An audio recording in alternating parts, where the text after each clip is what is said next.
isang guro, pagdating ko talaga, unang-una sa loob ng classroom ko ay sinisecure ko yung conducive for learning ng mga mag-aaral ko. Una, of course, i-open ang window. Pagkatapos niyan, i-open yung mga electric fan.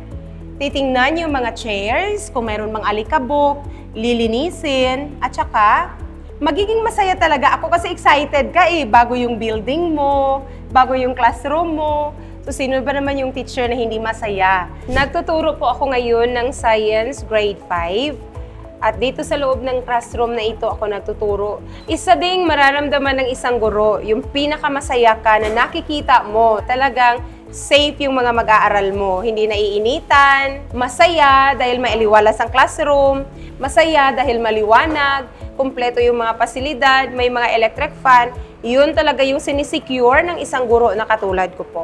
Nagdo-drawing po ako ng teacher kasi ang pangarap ko paglaki ko ay maging teacher kagaya ni Ma'am Ellen. Excited na po ako pumasok sa aming bago na classroom kasi yung luma namin na classroom ay mainit at yung bago naming classroom ay maraming electric fan at malimit na. Dito, mas maliwanag kasi maraming ilaw at bintana. Masarap po mag-aral dito sa bagong building. Salamat po!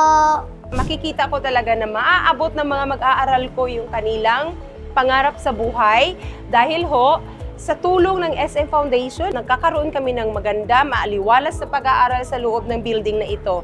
Kaya sa lahat po ng staff ng SM Foundation, maraming salamat po sa tulong na ibinigay ninyo sa amin. Ang building na ito ay nagsisilbing susi sa aking mga pangarap.